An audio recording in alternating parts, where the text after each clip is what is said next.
спикерский сабағымызға қош келдіңіздер. Құрметті Rich Factor компаниясының кәсіпкерлері, белсенділер.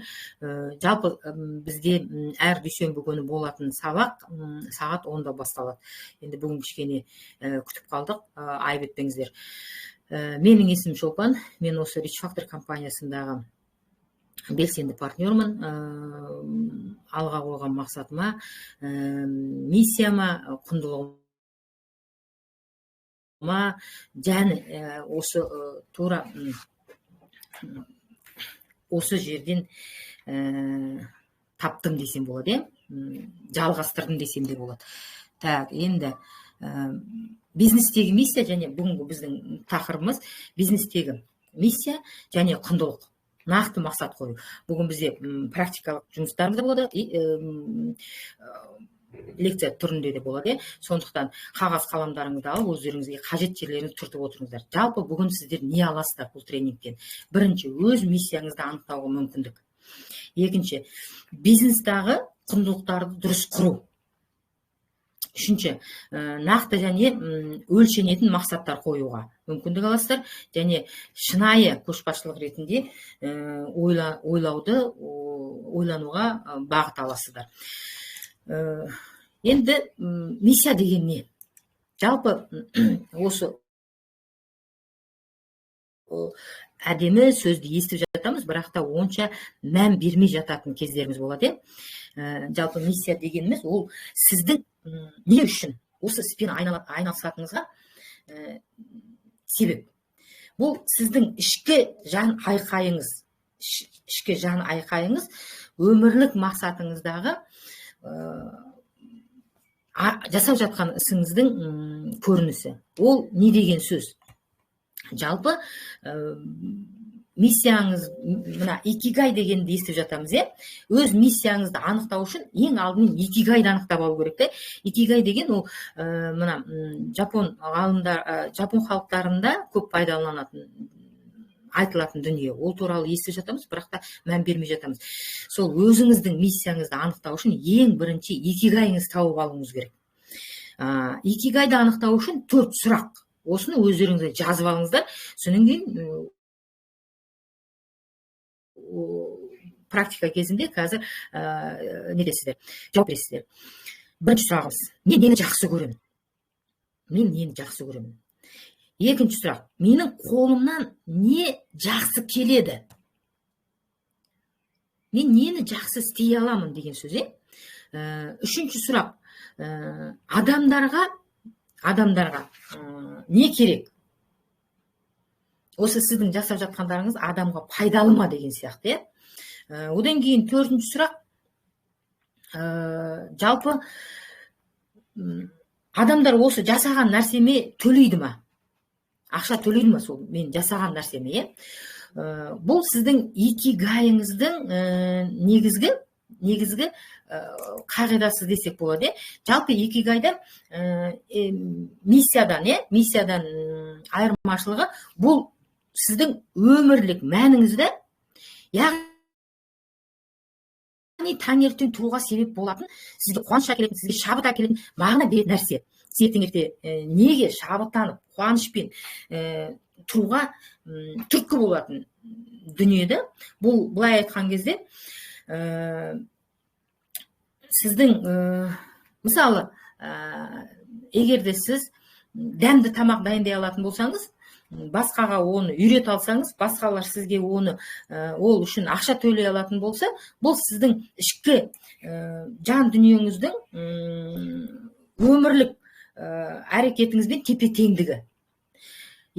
Ал енді миссия дегеніміз не? Миссия ол сіздің ішкі мақсатыңыз және өмірдегі бағытыңыз бен бағдарыңыз. Көбінесе басқа адамдарға қараңыз. Миссия басқа адамдарға пайда әкелуі мүмкін. Ол жерде мен бұл істі не үшін істеймін? Және ол кімге көмектеседі? Бұл жерде құндылықтар туралы айтылады. Қоғамға қосатын үлесіңіз туралы айтады. Адамдарға көмектесуге байланысты. Мысалы, біздің жағдайымызда біз компаниямыздың миссиясына қазір тоқталамыз. Сондықтан бұл негізінде миссия мен икигай екеусі екі бөлек дүние. Кейбір адамдар бірге айтып жатады. Миссия бұл адамдарға бағытталған мақсатыңыз. Жаңа 4 сұрақты жазып алдық. Енді қараңыздар. Осы сабақ үшін, мысалы, мына сұрақтарға өздеріңіз жауап алсаңыздар болады. Мен бүгін таңертең не үшін ояндым? Не үшін оянамын? Мысалы, біздің жағдайымызда жалпы Rich Factor компаниясындағы жүрген адамдардың барлығы демеймін, 80% всегда закон Парето жұмыс жасайды. Мүмкіндігінше 80% не істейді? Адамдарға көмектесуге жүреді. Енді қараңыз, егер де икигайыңызды нақты білгіңіз келетін болса, қараңыз, мен не үшін таңертең ояндым, және адамдарға бұл не береді? Ақпарат береді ма, денсаулығын көтеруге мүмкіндік береді ма, қаражат жағын жақсылауға көмек береді ма деген сияқты. Одан кейін бар, сіз миссияңызды табатын кезде өзіңізді де ұмытпауыңыз керек. Өйткені, мысалы, 5 жылдан кейін неге жетем? Ол уже сіздің нақты мақсат қоюыңызға алып келеді. Тек қана оралап, шапқылап жүре беру емес, қазіргі алға қоятын, или болмаса 3 жылдан кейін маған не береді, или болмаса мен қазіргі әрекетім бір айдан кейін не береді деген сияқты. Мысалы, біздерде промоушн болып тұрады ғой, сол промоушн болған кезде адамдар не істейміз? Нақты бір жоспарлап қоямыз да, мысалы, 2 айға берілген промоушн, или 3 айға берілген промоушн. Сол 3 айға берілген промоушнда берілетін товар оборотты 3 айға бөліп тастаймыз да, 3 айға бөліп тастайсыз, айтасыз, мына айда мен мынаны істеуім керек, 2-ші айда мынаны істеуім керек, 3-ші айда мынаны істеуім керек деген сияқты. Өйткені мысал келтіретін болсақ, бізде Дубайға промоушн болған кезде 2 айға берілген промоушн. Сол кезде біз не істедік? Май айына бізде июльде стартын болып жүргізетін болдық, Айжан ханым екеуміз. Одан кейін не істедік? Майда біз промоушнның 60% орындауымыз керек болды. Өйткені келесі айда бізге 40% орындау керек та, одан кейін ары қарай стартын голға дайындалу керек деген сияқты. Сол сияқты нақты әрекеттеріңізді жазып аласыз. Мысалы, сіз қазір егер жаңадан келіп қосылып жатқан адам болсаңыз, сіз жаңағы алғашқы қадамдарыңызбенен, мысалы, кей кездерде үлкен жетістікке жеткен лидерлер, товар обороты бар, командасы бар лидер көшбасшыларымыз, мысалы, айына 5 миллион теңге табам деген мақсат қоятын болса, міне, келесі айға дейін мен 5 миллион теңге табам деген мақсат қоятын болса алдына, ал жаңадан келген адам, егер де сіздің бұрынғы істеп жатқан жұмысыңызда, қазіргі істеп жүрген болса да жұмысыңызда зарплатаңыз 300 мың болатын болса, сіз сол 300 мыңды қоюыңыз керек та. Одан жаңа 5 миллионды қойсаңыз, сіздің миыңыз шатыр-шұтыр ете түседі.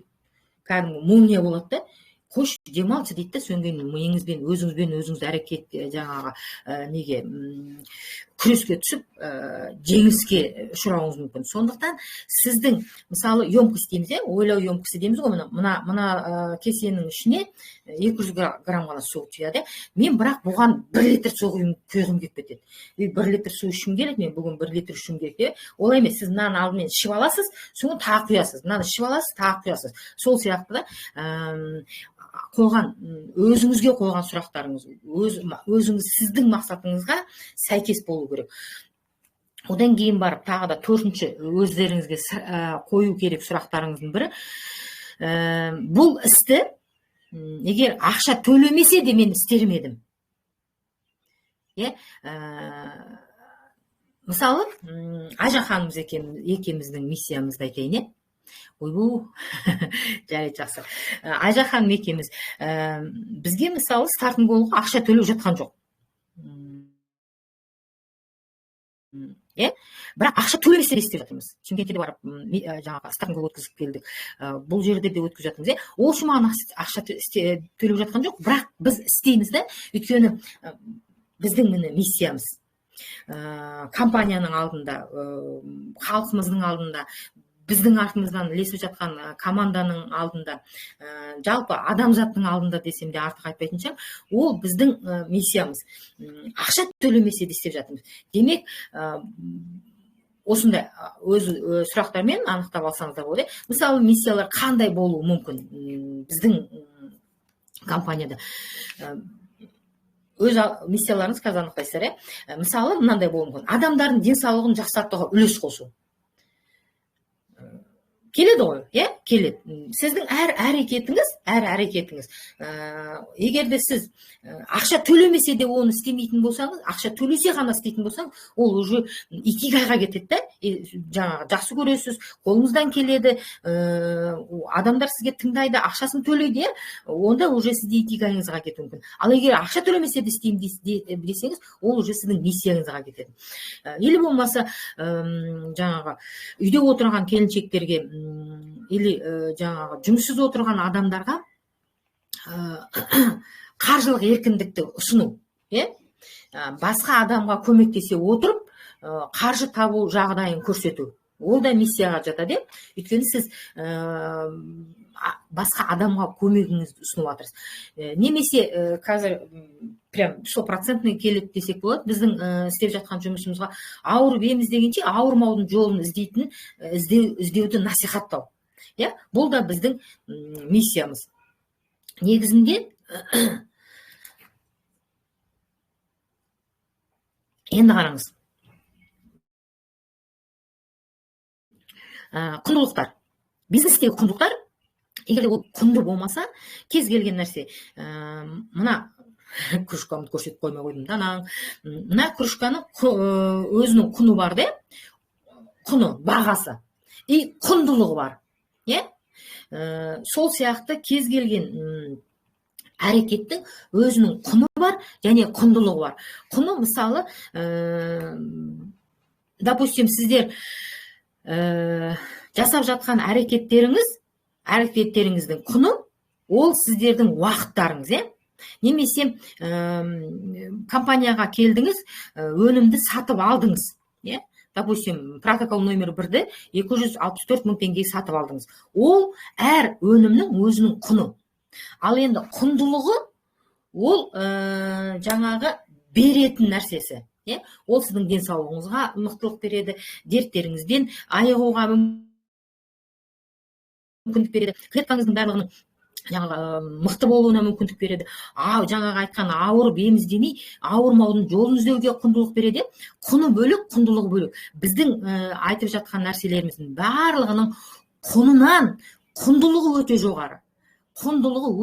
Өйткені Джойк Рамасан всегда айтады ғой, біздің продукцияның әрқайсының біреусінің өзінен бір компания ашуға болады деп. Мысалы, Осевылдың өзі ішінде қаншама компонент бар. Өткенде сен бүгінгі спикерский сабақта біздің дайындалып келген қыздарымыз айтып жатыр, прям бір продукцияны таныстырған кезде оның құнын білетін, құндылығына үңілді. Сондықтан құндылық дегеніміз жалпы бизнестағы құндылығымыз. Біз қазір енді жерде осы бизнесқа байланысты айналсам деген адамдар отырмыз ғой. Осыменен бағыт берем, осыменен миссиям табам, осыменен икигайым табам деген адамдар отырмыз ғой. Сондықтан мына құндылықты ұмытпауларыңыз керек. Компанияның ішіндегі этика, бизнес құндылықтары, бұл сақталу керек нәрсе. Мысалы, бір жалған бір нәрсе айтып қойсаңыз, әсірелеп айтып қойсаңыз, ол өтіріктің арты бірақ тұтам. Сондықтан компанияның ішіндегі этиканы сақтауымыз керек. Бизнестің құндылығы, ол тек қана біздің компаниямыз, жалпыда. Және сізбенен командаңызда қандай қағидалар жұмыс жасайды, соны табуларыңыз керек. Егер де просто продукция туралы айту ғана сіздердің қағидаларыңыз болатын болса, сіздер соны ғана жасап жүрсіздер.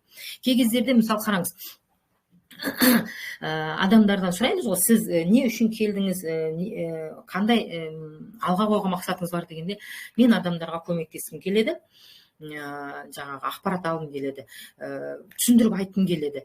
Жақсы, сіз ақпарат айтып жүрсіз, түсіндіріп айтып жүрсіз, бірақ сіздің өзің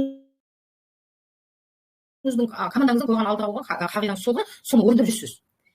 Иә, бірақ ол үшін сізге қаражат төлеп жатыр ма, төлеп жатқан жоқ па? Ал егер төлеп жатпаса, значит, сіздің ол миссияңыз ғана болып кетті да, икигайыңыз болған жоқ. Миссияңызды орындап жүрсіз, алдыңызға құндылығыңызды қойдыңыз, миссияңызды орындап жүрсіз.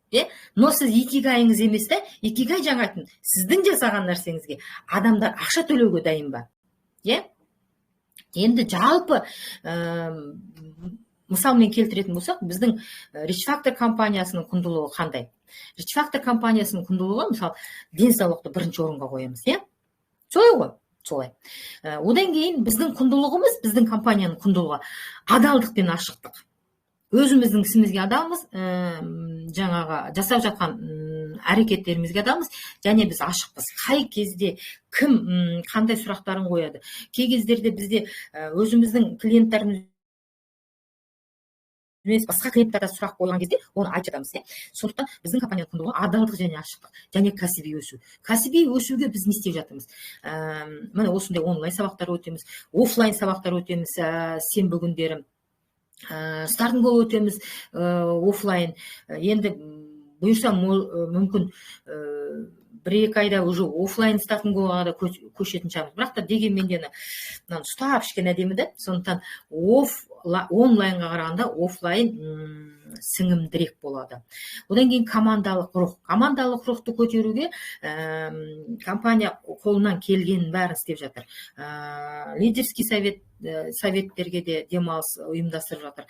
Промоушндарды ұйымдастырып жатыр. 300 PV жасаған кезде клиенттарды да ұмыттырмай жатыр. Клиенттарын да қамын ойлап жатыр. Өйткені белгілі бір жарым айға алған кезде бір өнімді сыйлыққа беру деген сияқты, немесе алуын тегін алу деген сияқты, келген компанияға сеніп келген, осы жерден өсем, өнем, осы жерден денсаулық аламын деп сеніп келген адамдардың рухын көтеруге әрекеттерін бәрі жасалып жатыр. Және көмек беру, бөлісу, ол біздің нақты осы міне 5 құндылық, мен өзім тапқан 5 құндылық, байқап тапқан 5 құндылық осы. Денсаулық бірінші орынға қою, адалдық пен ашықтық, кәсіби өсу, командалық рух және көмек беру, бөлісу. Қай кезде де. Негізі Жоек Рамазанович 24-те 7 байланыста болып жатады. Нақты. Енді қараңыздар. Өздеріңізге бір қағаз қаламдарыңызға жазыңыздар. Мысалы, сізге мақсат қою үшін не керек екен, 4-5 нәрсе болған кезде сіздің мақсатыңыз нақтылыққа кетеді. Смарт мақсат дегенде болды, ол енді ауқымды, оны келесі басқа сабақтарда көрсетпесе, үстіртін ғана кетеді. Мысалы, сіз жаңа мақсат қойған кезіңізде өзіңіздің миссияңызды анықтап алдыңыз, икигайыңызды көрдіңіз, икигайыңыз вау болып жатыр екен. Енді болатын болса, сол екеуісінен уже мақсатқа көшеміз. Мақсатымыз қандай болады? Нақты мақсатта былай болу керек. Бірінші мақсатыңыз сіздің нақты болу керек. Мысалы, 3 айда 100 клиент тартам. 3 айда мен 100 клиентпен жұмыс жасаймын. 30-30-30. Бөліп тастайсыз жаңағындай. Біз қазақтар соғым соямыз ғой, сол соғым сойғанда сойған айда жеп тастамаймыз ғой, оның бәрін жіліктеп бөліп тастаймыз да, қыстан аман есен шығамыз. Сол сияқты, мысалы, нақтылық керек та мақсатыңызда. Ол, мысалы, сіз өзіңіз жазыңыз. Қандай не істейсіз? Мысалы, осы 2 айға, 3 айға мақсат қойыңыз да. 3 айда, мысалы, миллион теңге табам десеңіз, бірінші айда 300 мың теңге табам, екінші айда 400 мың теңге табам, үшінші айда 300 мың теңге табам. Міне сізде 3 айда миллион теңге табуға мүмкіндігі. Сөйтіп, өзіңіздің неңіз қойсын. Немесе 3 айда 100 клиент тартам. Ал енді қараңыз, закон Парето 80/20 дейді, 80% әрекетіңіз 20% доход әкеледі. А когда сіз әрекетіңізді тоқтатпаған кезіңізде, әрекетіңізді айта берген кезде жұмысыңызды жасай берген кезде сіздікі осы закон парето болып жүреді. 20% әрекетіңіз 80% доход әкелуге жетеді. Ол енді жаңағы өзіңіздің тура нақты жұмысыңыз тоқтатпаған жағдайда. Адамдарға ақпарат берген кезде, мысалы айтып жатамыз, ой, мен айтып түсіндірдім, ана басқа біреуге барып кетті. Ол адам ақпарат берген кезде, ол адам сіздің берген 100% ақпаратыңыздың 20%-ын ғана қабылдады да, басқа 80% мимо ушей кетіп қалды. Одан кейін тағы да біреуден 20, тағы да біреуден 80% болған кезде оның ақпараты, ол уже шешім қабылдады. Енді қараңыз, мақсатыңыз нақты болу керек, жазып алдыңыздар, нақты. Екінші, өлшенетін болу керек. Өлшенетін. Айттым ғой, мынаның ішіне мысалы 200 грамм ғана су кіреді дегенде, сол сияқты сіздің мақсатыңыз өлшенетін болу керек. Ол қандай? Мысалы 100 клиент тарттыңыз, содан 500 мың теңге табыс табам.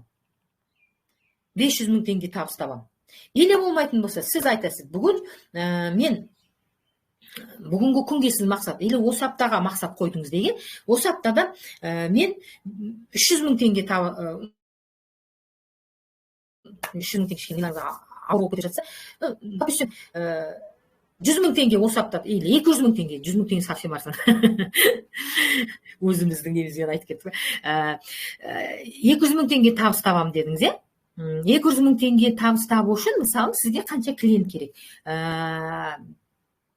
300 PV-ден. Так, 4 адам. 5 адам. Бір аптада 5 адамды 300 PV-ге жасаңыз, сіздің міне өлшедіңіз. Өлшенетін болу керек. Осы аптада 5 адамды мен бірінші протоколменен жаңағы шақырам емес, сделка жасаймын. Шақыру ол уже сделка емес. Содан маған 200 мың теңге табыс келеді. Өлшеніп тұр ғой, өлшеніп тұр. Демек, сіздің мақсатыңыз нақты болу керек, өлшенетін болу керек. Және қолжетімді болу керек. Қолжетімді дейтініміз 5 адамды бір аптада тіркеуге болады ма? Болады ғой, 500 емес. Ал сол сияқты қолжетімді болу керек. Үшіншісі. Одан кейін маңыздысы сіздің миссияңызға сай болу керек. Жаңа алдында айттық қой. Сол миссияңызды анықтаған, өзіңіздің миссияңыз не? Жаңағы ауырып еміз дегенше ауырмаудың жолын іздейтін деген миссияңыз дедік. Немесе адамдарға денсаулығын, клеточный питанияны ұғындырып, дерттердің алдын алу деген сияқтын таптыңыз деген, допустим. Енді қараңыз, сол сіздің миссияңызға, төртіншісі миссияңызға сай болу керек. Сол кезде сіз жаңағы шаршамайсыз. Не деші едім, күйіп кетпейсіз. Шаршап, ой, не болып кеттім деген сияқты болмайды да, миссияңызға сай болған кезде мақсатыңыз. Одан кейін бар шектеулі болу керек. Мысалы, мен Rich Factor компаниясының 500 мың теңге табыс табам деп қана қоймау керек. Ол белгілі бір уақытта айту керек. Жаңа айттым ғой, 30 күнде или 2 аптада, 1 аптада деген сияқты уақытымен болу керек. Сол кезде ол миыңызда нақты сенеді. Сіз уже оны нақтылап отырсыз ғой. Өлшенеді миыңызда. Қол жетімді екенін байқайды. Одан кейін барып, уже мына өзіңіздің жаныңызбен сізге бақыт әкелетін, сізді ерте оятатын нәрсеге сай болып тұр да, миссияңызға сай болып тұр. Сол кезде уже міне жіліктеп тастадыңыз. Кез келген нәрсені өзінің несімен жілікке бөліп тастадыңыз. Енді қараңыздар. Енді жаттығуға келейік. Миссияңызды таптыңыз ба, жаздыңыз ба? Миссияларыңызды жазыңыздар бірінші.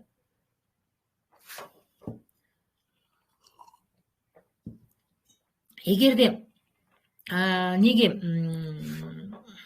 байланысқа шыққыларыңыз келсе, біреулеріңіз микрофонды, бірақ міндетті түрде видео қосыңыздар. Видеомен, микрофонмен шығыңыз, мен сізбенен миссияңызбен жұмыс жасайын.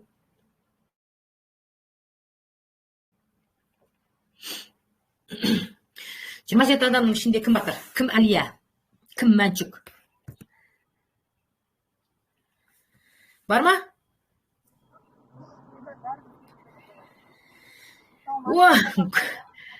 Так, бір адам. Микрофон. Мен жақсы естіліп тұрмын ба? Құрбан, сіз жақсы естілмейсіз, жолда екенсіз, сіз шығып кете салыңыз. Кім нақты дауысы жақсы естіліп тұрған адам?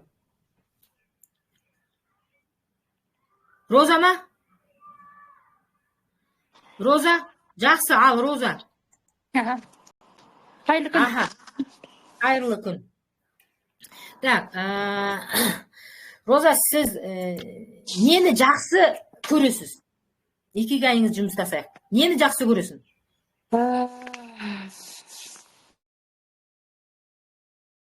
Мен білмеймін, не жақсы 5 сағат ойланба, тез жауап бер.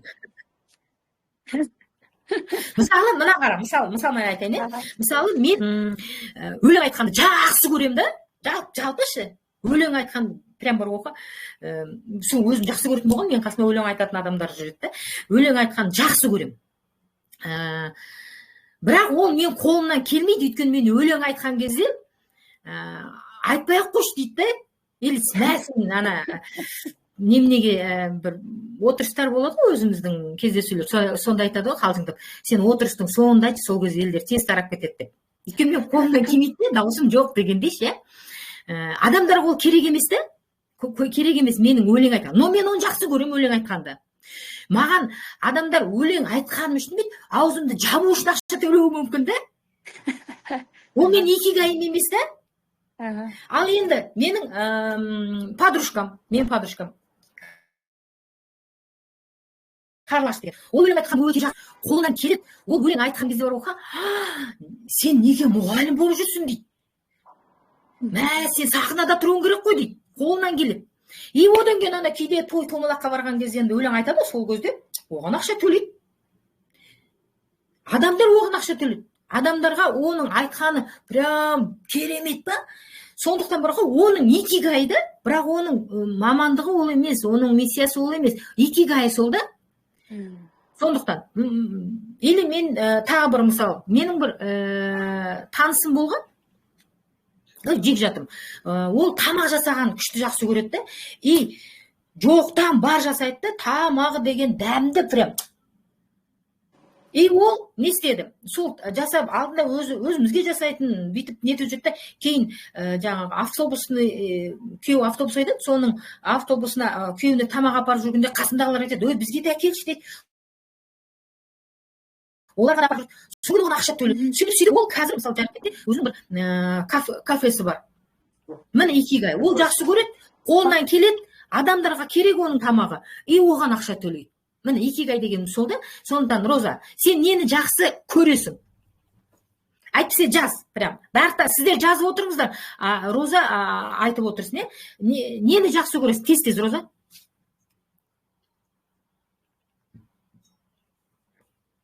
Жаным, қайда кетіп қалдың? Мына кісілер келіп тұрды мына жерде.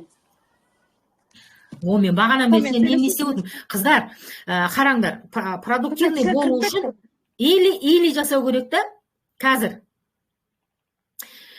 И жасайтын кездерде болады, но или деген кезіміз, мысалы сен или білім алуың керек, или нетуің керек. Сондықтан офлайн, онлайн болған кезде әсіресе соны мағына беріңіздер. Негізі түсіндіңіздер, өз миссияларыңызды таптыңыздар ма? Енді 3 құндылықты менен практически жұмыс жасайын десем, не получилось. Бір кісі жолда екен, нете алмады, екінші кісі адам келіп жатыр екен, соны менен ол кісімен жұмыс жасай алмады. Так, ары қарай кеттік. Ондай болса 3 құндылық. Өздеріңіздің 3 құндылықтарыңызды, не сіз үшін құнды? Соны жазыңыздар.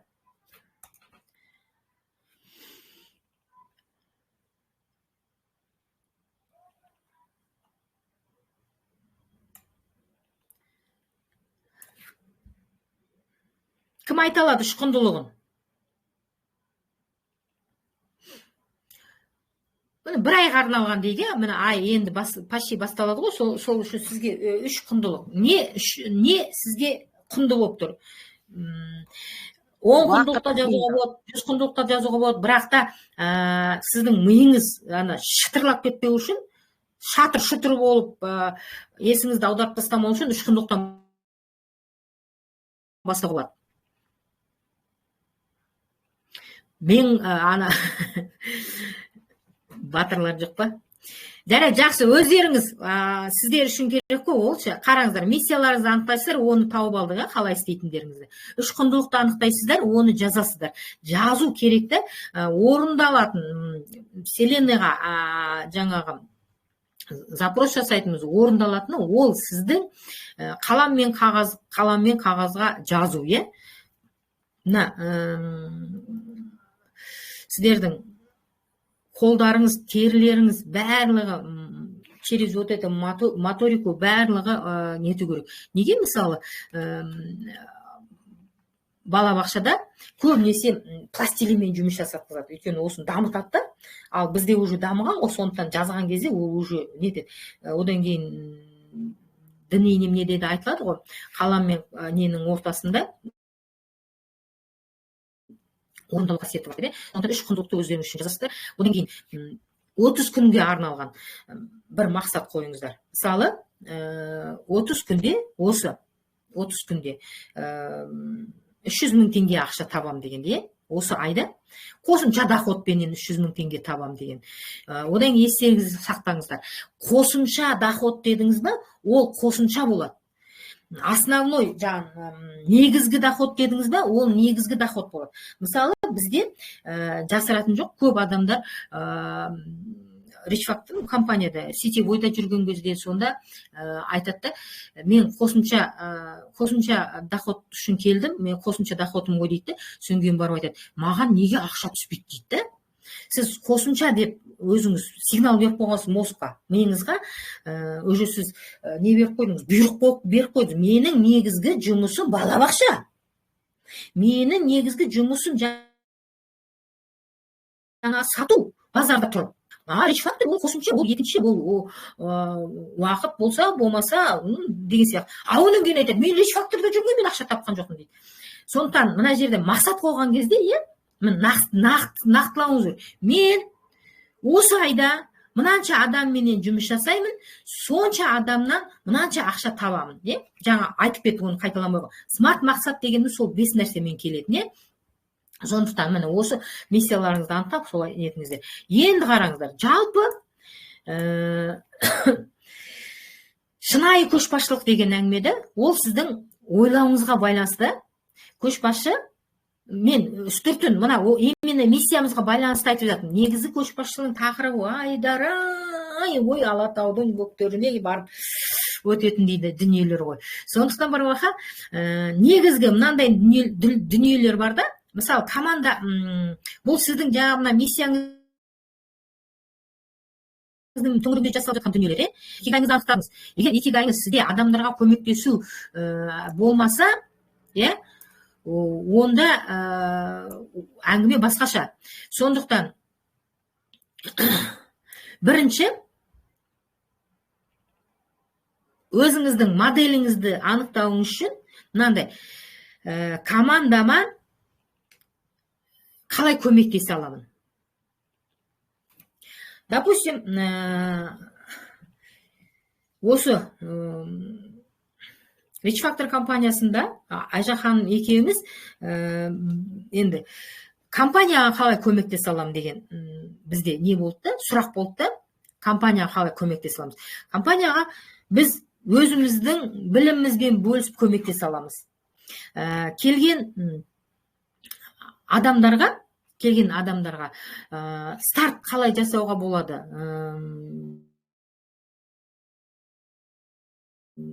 соған бағыт беруге деген жауабымыз болды да, командаға емес, компанияға. Содан осы стартын гол несін бастадық, академиясын бастадық. Адамдарға көмек болып жатыр ма? Болып жатыр, жоқ болмай жатыр ма? Болып жатыр деңіздерші. Енді қараңыз, сол сіздің, мен сіздерге енді өздеріңіздің командаларыңызды айтып жатырмын. Команда деген кезде, ол команданда тақырыбы ауқым, бірақ та қастарыңызда жүрген адамдар десек те болады. Қосымша доход жасағысы келіп жүрген адамдар десек те болады. Соған өзіңізге сұрақ қоясыз. Мен қалай көмектесе аламын? Или болмаса жаңағы миссияңызды анықтадыңыз ғой, или жаңа икигайыңызды, сол арқылы мен қалай көмектесе аламын?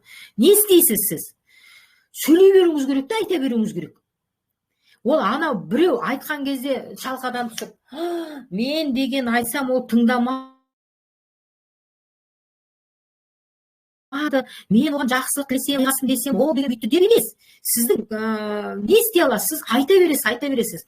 Ана Сайдмурод Давлатовтың әңгімесі бар ғой, мой рот, мой магазин. Если я закрою магазин, мне деньги не идут дейді. Сол сияқты сіздің аузыңыз жабылмау керек, магазиніңіз жабылмау керек, айта беру керек. Магазинге кірген адамның барлығы қойны қоншына түгелдей пакетпен зат алып кетпейді ғой. Біреу бір зат алады, біреу алмай кетеді деген сияқты. Сол сияқты сіздің магазиніңіз, аузыңыз айта бересіз. Содан кейін бір адамдар келеді де алады, бір адамдар келмейді де алмайды. Келеді, бірақ алмайды. Сол сияқты. Енді қараңыз, сіз қалай көмектесе аламын? Көмегіңізді көрсете беруіңіз керек. Сол кезде өзінің нәтижесі келеді бір белгілі уақытта. Екінші сұрақтарыңыз, менің әрбір әрекетім миссияма сай ма? Сіздің жаңағы әрекетіңіз миссияңызға сай ма, сай емес пе? Енді қазір жаңа практикалық жүйеде бір адам миссиясын анықтағанымызда сонымен жұмыс жасайтын едік. Енді жарайды, өздеріңіз біледі. Уже болдыңыз, өздеріңіз сезіп қойшы. Сондықтан осы сұрақ неге миссияңызға сай емес болса, значит, сіз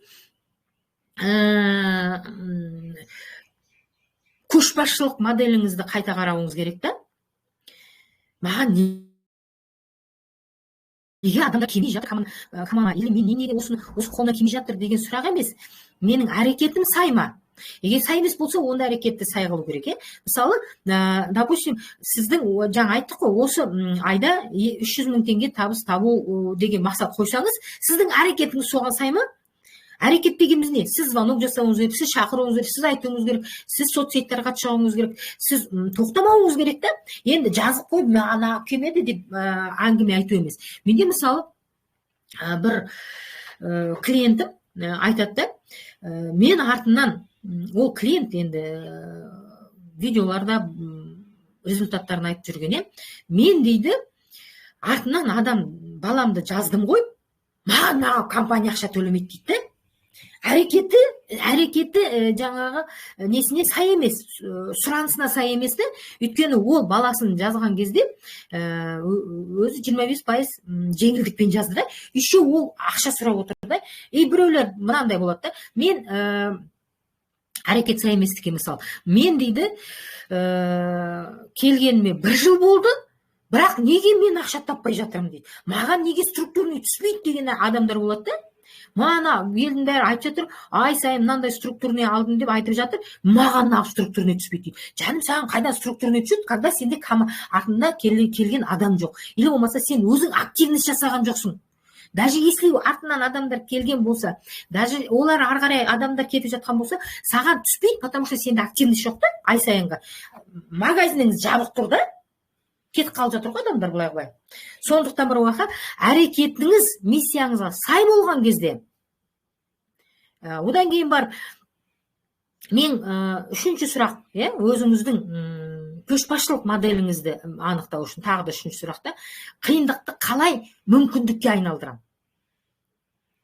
Мысалы, дәл қазіргі таңда дейді, допустим, жаз айы, әсіресе мұғалімдер, отпускада жүрген адамдар қаражаттан кішкене қиналып жатыр, оны қалай мүмкіндікке айналам? Пожалуйста, телефонға, телевизорға қадалып жатпай, соцсеттерге шығыңыз, айтыңыз, өзіңіздің алдында анықтап алған миссияңызбен жұмыс жасаңыз, әрекетіңіз жұмыс жасаңыз, сол кезде мүмкіндік, міне сіздің демалып жатқан кезіңізге қаражат әкелетін мүмкіндік та. Демек, қиын жағдайды енді сондай негативный нәрсені позитивке айналдыру керек та, мүмкіндікке айналдыру керек. Міне, сол кезде сіздің икигайыңыз, көшбасшылығыңыз, мақсатыңыз және миссияңызбенен бірге келеді. Енді мысалы бір түсінікті айтып жатқан деп ойлаймын, өйткені кері байланыс жасамай отырмыз. Мынандай бір миссия притча бар да, орманда бір жігіт ағаш кесіп жатыр. күні бойы жұмыс істейді, бірақ нәтижесі аз да. Күні бойы жұмыс жасайды, бірақ нәтижесі аз. Сөйтсе жаңағы бір өтіп бара жатқан адам айтады да, саяхатшы қасынан өтіп бара жатады, айтады, неге балтаңды қайрап алмайсың дейді. Енді нәтиже аз болып жатыр ғой. Сонда анау айтады, уақытым жоқ дейді. Ағаш көп, жұмыс көп, уақытым жоқ дейді да. Кесе беруім керек дейді. Одан нәтиже болып жатыр ма? Ал енді қараңыз, сіз егер нақты мақсатыңыз, осыншама қаражат табу болатын болса, белгілі бір, допустим, жаңағы 300 000 теңге айына, мен қосымша доходта жүргендердікін айтып жатырмын. Основной доходтағыларды емес, основной доходтағылар кем дегенде миллион болу керек. Сол адамдар сондай болатын болса, сіз деген бар ғой, жаңағы тупой балтаменен ағаш ұрып жатқан сияқтысыз да. Сізге барып, енді сабақтарға қатыспайсың ба, балтаңды қайрамайсың ба деген сияқты айтатын болса, ой, уақытым жоқ, мен жұмыс жасап жүрмін ғой дегенде. Енді қараңыз, біздің жағдайда балтаны қайрау деген, ол сіз білмейтін сұрақтарыңызға жауап алу. Білмейтін сұрақтарға жауап алып, мысалы, егер де сізге сіз айтып жүрсіз, эмоциямен деп айтып жүрген кезде, компания деген біздің деп айтып жүрген кезде айтады, ой, осындай компаниялар көп қоя қойшы деген кезде, бітті сіздің жаңа балтаңыз уже тупой балта сияқты болып қалады да. Ал егер сіз оны қайрап алсаңыз, уже айтасыз, уже сіз стартинг-голдан өткенсіз, сіз уже обучениеден өткенсіз, ондай сұраққа, ондай возражение жауап беруді білесіз да, айтасыз, бұндайлар көп қой. Бірақ бізде осындай құндылығы бар. Уже сіз қайрамағансыз да балтаңызда. Ал егер қайрамаған болсаңыз, онда қайрауға уақытыңыз жоқ болса, онда тупой балтаменен жүресіз де, бір күні деген уже өзіңіз әлсіреп кетесіз де, соң қойшы деп қолыңызды бір сілтейсіз. Жаңағы ағаш кесуші сияқты. Сондықтан нақты мақсатпенен стратегияңызды тоқтатпасаңыз, оны нәтижеге жетесіз. Ал мақсатыңыз бен стратегияңызды екі бөлек болатын болса, онда шаршайсыз. Шолпан ханым, мен осы жерде сұрақ қояйын да. Тұра тұр, енді соңында қоясың. Мен деген шабыттанып кеттім, соңында қоясың. Сондықтан мен енді бітірейін, содан кейін, өйткені жаңа жұмысымды аяқтап нетіп қойдым ғой. Сондықтан қараңыздар, бізде қазір айттым ғой, компания өсуге өте жақсы мүмкіндіктер беріп жатыр деп. Ол міне қазіргі отырып біліп алып жатқандарымыз. Мысалы, бәрі естіп жүрсіздер ғой, сетевой бизнесте кім нәтижеге жетпейді? Әсіресе кім жетпейді? Тиіп қашып жүргендер. Оған бір видеороликтерде болған, егер де естеріңізге түссе, көрсеңіздер естеріңізге түсетін шығар.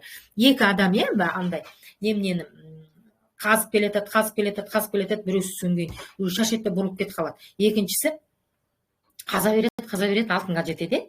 Сол сияқты, мысалы, бір адам су іздеп жүр, 10 жерді 1 метрмен қазады, ана жерді қазады, мына жерді қазады, 1 метр, 10 жерді қазып тастады, бірақ су шықпайды. Шашып кетті. Ал керісінше көршісі не істеді? Бір жерді қаза берді, 10 метрге қазды. Су шығатын жерге дейін. Бірінші адам мақсаты тұрақсыз болды. Андамдан секіріп жүре берді. Ал екінші адамның мақсаты не болды? Тұрақты болды да, қаза берді, в конце-то концов суға жетті. Терең қаза білді. Сондықтан сетевой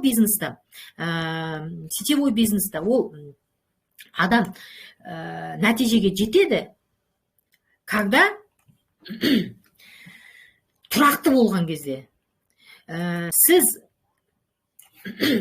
Сіз алға қойған мақсатыңызға, жаңағы 300 000 дедіңіз бе, миллион дедіңіз бе мақсатыңызға, нақты айттық қой, соған жетесіз, когда сіздің әрекетіңіз тұрақты болған кезде.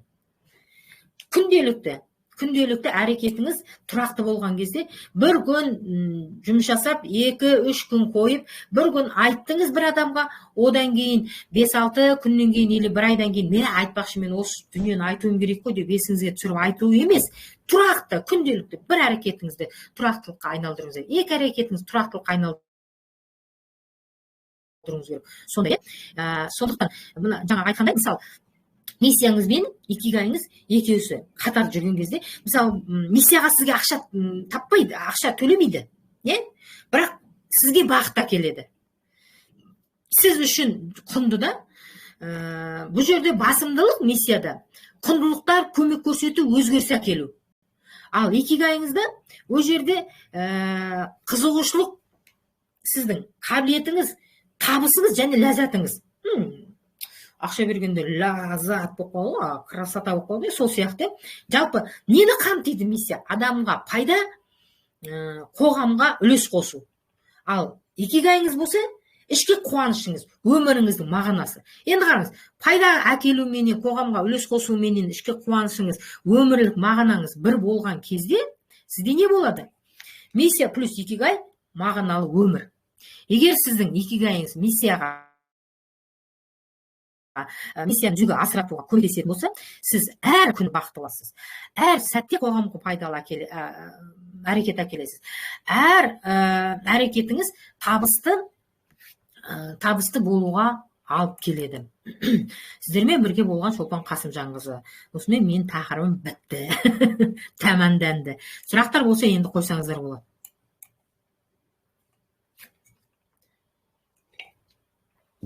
В принципе, айттыңыз, сонда икигай мен ішкі құндылық екеуі жалпы жаңа айтып жатсыз ғой, миссия, например, адамға көмектесу, дұрыс па? И икигайың сол жолда болу керек қой, сол икигай жолда, имеется в виду, осы миссияның жолында сен жақсы істей алатын нәрсеңді сата алуың керек, ол сатқан нәрсең икигай болады. А если не так уж получается болса ше, ақша табу жолында, пока. Значит, жаңағы тұрақтылық жоқ та? Негіз бар болғақа, қараңызшы, адам белгілі бір сынақтан өтеді ғой, белгілі бір сынақтан өтеді. Қызығушылық деген болады. Мысалы, біз кішкентай кезімізде, кішкентай баладан сұрайық, сен өскенде кім боласың десе, бір күні полицейский болғысы болып кетеді, бір күні жаңағы мұғалім болғысы келеді, бір күні тағы да әртіс болғысы келеді деген сияқты. Ода тұрақтылық жоқ қой. Енді сондай қызығушылық болады да, и тұрақтылық қалып келеді. Бір нәрсеге ұсталып қалады. Сол егерде ол жасайтын нәрсең, сен үшін, сен мысалы өзіңе сұрақ қойғанда, мен не үшін бұны істеймін? Адамдарға пайда келуге, қоғамға үлес қосуға, Мысалы, сіз, допустим, айтып жатырсыз, миссияңыз сіздің, нені қамтып тұр? Адамдарға пайда келумен үлес қосуды қамтып тұр да? Миссияңыз. Егерде икигайыңыз, ол жаңағы сізге қуаныш әкелмесе, оны баруға сіздің или жаңағы балтаңыз тупой, кесел шаба алмай жатырсыз, жаңағы недегі сияқты, или сіздің миссияңыз әшейін мода үшін ғана қабылданған миссияда, кейбір адамдар өзіні өкінішке орай жасандылықты көп жасаймыз ғой, өйткені қазір өмірдің өзі сондай болып кетті, әдемі көрінуің керек. Деген сияқты нәрселерде показуха дейміз ғой, показуха менен біреудің ұнайтын миссиясын алып алғансың да, өзіңнің миссияң емес. Сондықтан баруға өзіңнің миссияң ол баруға өзіңнің миссияңды табудағы басымдылық, ол не болу керек? Құндылықтары көмек, өзгеріс әкелу деген болу керек та. Ал миссияда, ал икигайда оны жасау саған қызық та. Сен мысалы елдерге денсаулығын жақсартуға көмектескің келеді, миссияң сондайда, бірақ сен оны қаламай істейсің да, әрең айтасың. Елки, қазір мен айтқан кезде мынау тағы да, қойшы соны деп айтады ғой деген сияқты ар жағында бір нәрсе болып тұр ма? Все, уже одан сенен табыс келмейді. Потому что ол сен икигайың емес та, қызығып, с любовью айтпайсың да. Мысалы, Жоек Рамазанович бір адамға айтып жатқан кезде оқып, тағы да сол продукцияны алғың кетеді ғой. Қызығып, тамсанып айтып жатады да, прям ләззатпен айтып жатады да. Кім айтушы? С придыханием деген сияқты. Сол сияқты да, икигай, ол саған бар уақыт ішкі қуанышың, өмірлік мағынаң болу керек та. Сұрағыңа жауап бердім ба? Мысалы қараңыз, егер де сіз қазір адамдарға көмектесу болатын болса, или жастардың дамуына көмектесу болатын болса, ол сен миссияң деген. Ал допустим, менің қазір міне сіздердің дамуларыңызға көмектесу, осы бағытта сіздерге бағыт беру, көмектесу, менің миссиям қазір бүгінгі күнге дейін. Ал енді икигайым, мен қуанышпен тренингті жүргізіп жатырмын да, и маған ол үшін ақша төлемейді. Түсіндік, Ал егер де мен қазір сіздерге айтатын болса, міне ертең, допустим, ертең емес, неменеде, 4-нен бастап біз стартинг гол өтеміз. Стартинг гол ақылы 20 000 теңге төлейсіздер. Сол стартинг голды өткен кезде сіздердің миларыңыз бар болса, чықыр өзгертіп тастаймыз. Мысалы, ана волна дейді ғой, радионы қосқан кезде бірінші канал мен екінші канал ортасында тұрса, қытыр етіп естілмейді ғой. Соны біз ана нужный волнаға қойып береміз да, частотасын. Стартинг гол сіздерге не береді? Міне, частотаңыз табуға, әрекетіңізге, жоспарыңызға деген сияқты, алға оған мына миссиямен икигайымды екеусін етіп, ары қарай мақсатын не істеймін дегенге алып келеді. Енді қараңыздар, осы сөзден кейін сіздердің іштеріңізде маған ақша төлеп, стартинг голға қатысқыларыңыз келген адамдар бар ма мына жерде? Бізде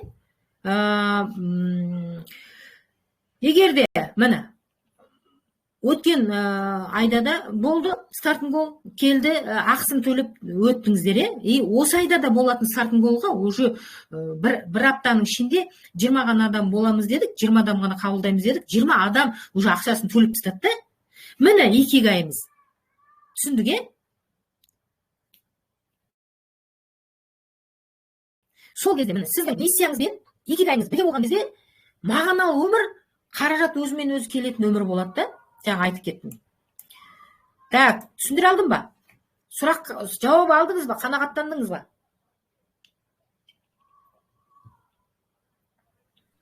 Елдің бәрі шығып кетіп, мен жалғыз отырған жоқпын ба әйтеуір? Шолпан ханым, стартинг гол құндылыққа жата ма? Оқып үйрену. Шолпан ханым түсінікті болды, Стартинг гол бар ғой, сіз стартинг голға қатысуға келген кезде сіз өзіңізді қалай нетесіз?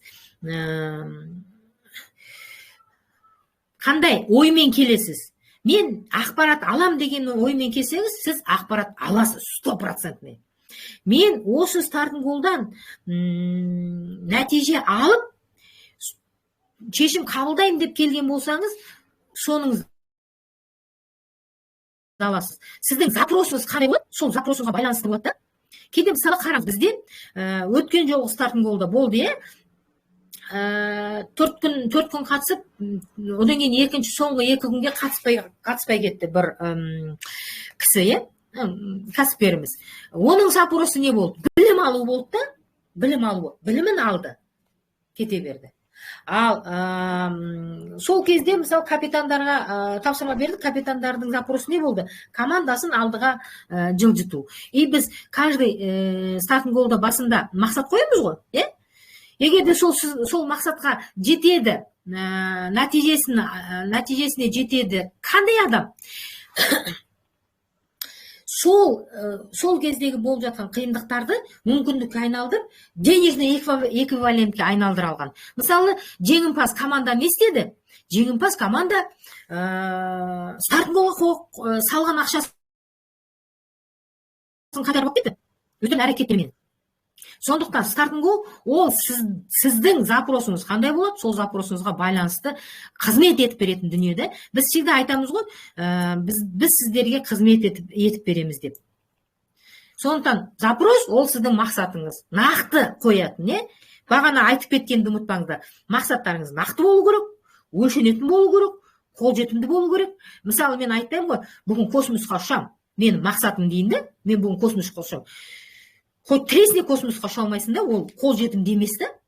Или болмаса мен қазір мына жерде отырып, қазір мен пляжға барып демалам деймін, қолжетімді емес. Ал пляжға барып демалам дейтін адам, мысалы, допустим, Алакөлде отырған адам айта алады да, мен қазір 5 минуттан кейін барып пляжға барып демалам деп, қолжетімді, ол нақты. Қазір міне тұрады, барады, пляжға барып демалады.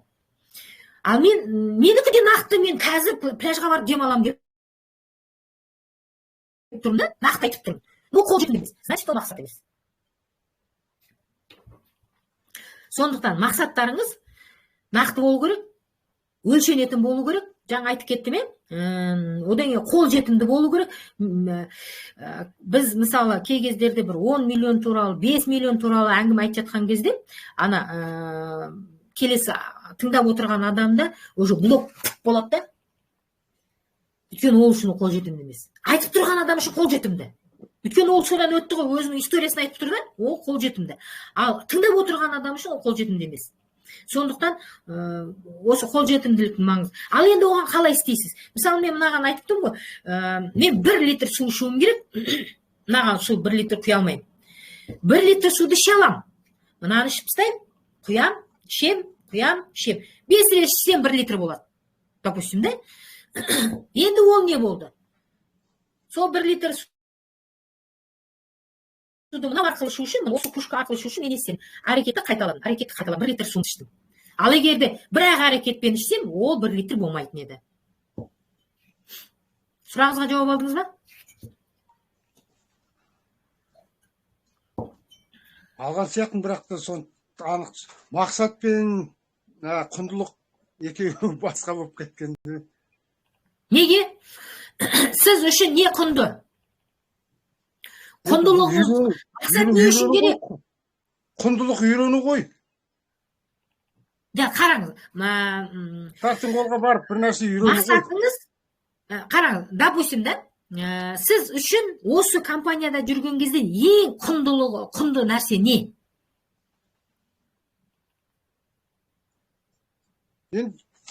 Мақсатыңызды айтпаңыз, құнды нәрсені айтыңыз. Болыңыз өңтес. Денсаулық емес па, денсаулық? Денсаулық, иә? Кім денсаулық деді? Мадина, мен. Мадина ханым, саламатсыз ба? Иә, денсаулық. Сіз үшін бірінші денсаулық, иә? Иә. Мадина апаймен жұмыс жасаймыз онда. Енді қараңыз, сіз сол денсаулықты алу үшін, сол құндылықты алу үшін қандай әрекет жасап жатырсыз? Нақты. Нақты жаңағы сол осы компанияның несін қабылдау. Өнімдерді ішіп жатырсыз. Ішіп жатыр өнімдерін, иә. Міне, нақты ма? Өнімдер ішіп жатыр. Енді өлшенетін. Сіз ішіп жатқан кезде сол алған өнімнің барлығын бір күнде ішіп тастадыңыз ба? Жоқ. Өлшедіңіз, иә? Міне, анада мынанша ішуім керек, мынада мынанша ішуім керек деп өлшеп іштіңіз, иә? Иә. Енді қараңыз. Допустим, фульвакумин, осевел, нефра, гепа, осының бәрін ішу керек деген кезде, алты өнімді айтқан кезде адамдар айтады, мынаның бәрін ішеміз ба дейді ғой. Бірақ та оны айтып берген кезде, мынаған қиясын араластырасын деп өлшеп беріп ішкізген кезде 6 өнімді де бір күнде ішуге, бір мезгілде ішуге мүмкін ба? Қолжетімді ма? Иә, қолжетімді. Мүмкін, міне, 4-ші жаңа қолжетімді дегеніміз сол. Енді қараңыз.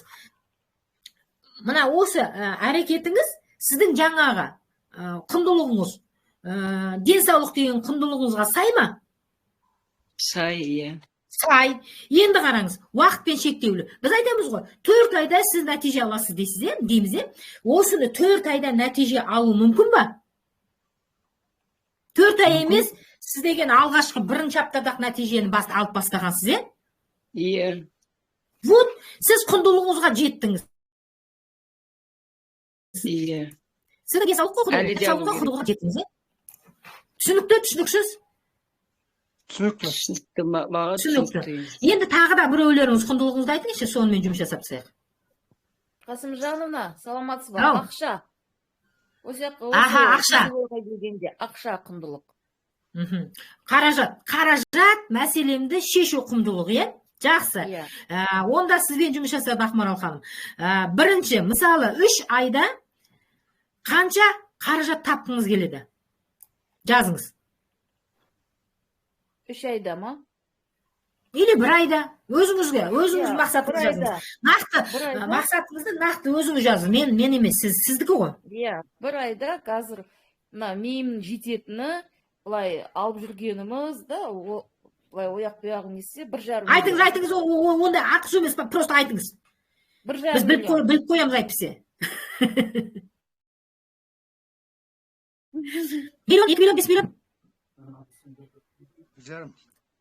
1,5 миллион. 1 айда 1,5 миллион. Енді қараңыз, 1 айда қанша апта бар? 4 апта. 4 апта. 1,5 миллион 4-ке бөліңіз. Так, 350-ден бола ма? Қанша болады? 350-ден ба? 350-ден. Bir аптада 350 мың теңге табуыңыз керек. 1 айда 3,5 миллион табу үшін. Енді 350-ді 7-ге бөліңіз, 6-ға бөліңіз. 6-ға. 55 мыңнан ба? Қаншадан болады? 55 мың. Сіз күніне 55 мың теңге табуыңыз керек. Сол кезде нақты сіздің жоспарыңыз, мақсатыңыз, күніне 55 мың табуыңыз керек, что 1 айда 1,5 миллион табу үшін. Нақты қайда болды? Нақты бар, нақты жоспарыңыз. Болды. Күніне 55 мың теңге кіріс келеді. 55 мың теңге зат сату емес. 55 мың теңге зат сату болған кезде ол сізге келмейді, ол компанияға барады 1,5 миллион. Сізге келу үшін сіздің доходыңыз 55 мың болу керек та. Енді қараңыз, нақтылық бар. Енді өлшемге айналдыруымыз керек та. Оны ше, допустим, 55 мың теңге табыс табу үшін сіз қанша өнім сатуыңыз керек? Или қанша клиентке жұмыс жасауыңыз керек? Соны есептейсіз. Допустим, қолыңызда калькулятор бар болса, 55 мың теңге болу үшін біз 300 PV ма, 350 PV ма сатуымыз керек. Кім айтып береді? Калькулятор қолымда болмай тұр да? 200 PV хотя бы сатуыңыз керек қой енді. Хотя бы деген әңгіме емес, хотя бы десеңіз сіздің миыңыз, біз деген ертең тұрғымыз келсе, тұрсам ба екен десең, тұрмайсың, жата бересің. Хотя бы десең, сол ойыңызға сол келеді, тұрсам ба, тұрмасам ба деген сияқты келеді, соңын тұрмай қоясыз. Сондықтан нақты керек та, 300 PV-ге, 350 PV-ге бір күнде продукция сатқан кезде сізге 55 мың теңге келеді. Демек, 200 мың теңгеге сатсақ, 50 мың теңге келеді екен. 200 мың теңгеге сатсаңыз, 200 мың теңгеге сатсаңыз, 50 мың теңге. Значит, сіз 220 мың теңгеге продукция сатуыңыз керек та? 220 мың теңге продукция сатуға бола ма бір күнде? Болады, Болады. Өлшедіңіз ба? Қол жетімді екен, в принципе, болады. Енді арға соға байланысты балтаңыз өткір болу керек. Допустим, мына жерде кеше келген Айнұрға дейге 1,5 миллион табасын, күніне 200 мың теңге, 55 мың теңге табасын десе, оның миы чытырлап кетеді, потому что оның әлі балтасы қатты өткір емес та. Ол балтасын өткірлеу керек. Сол сияқты, мысалы, ол қол жетімді сізге, қол жетімді емес басқа адамға. Ал енді ең маңыздысы, бұл сіздің миссияңызға сай ма? Однозначно сай ғой, өйткені сіз уже без вопросов. Профессиям сол ғой.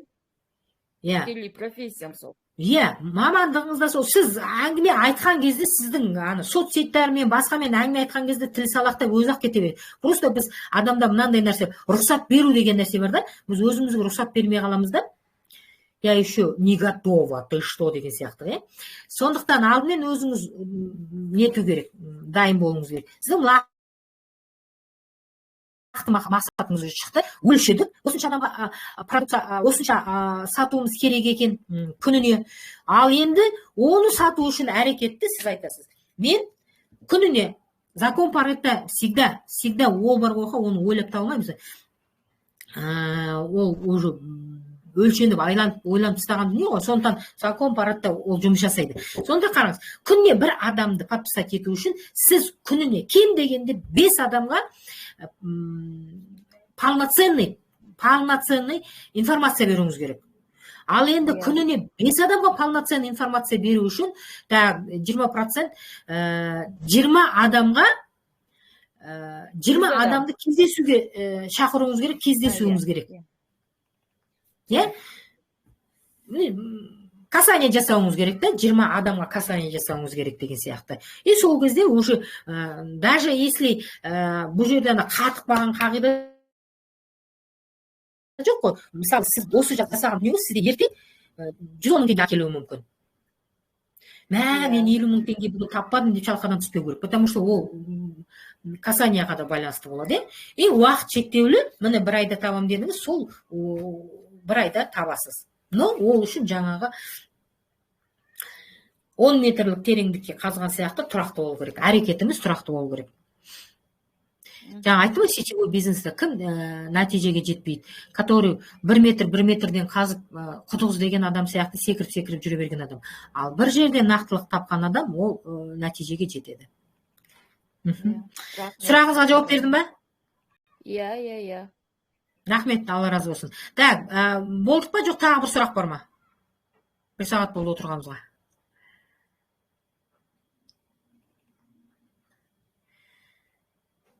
Алло.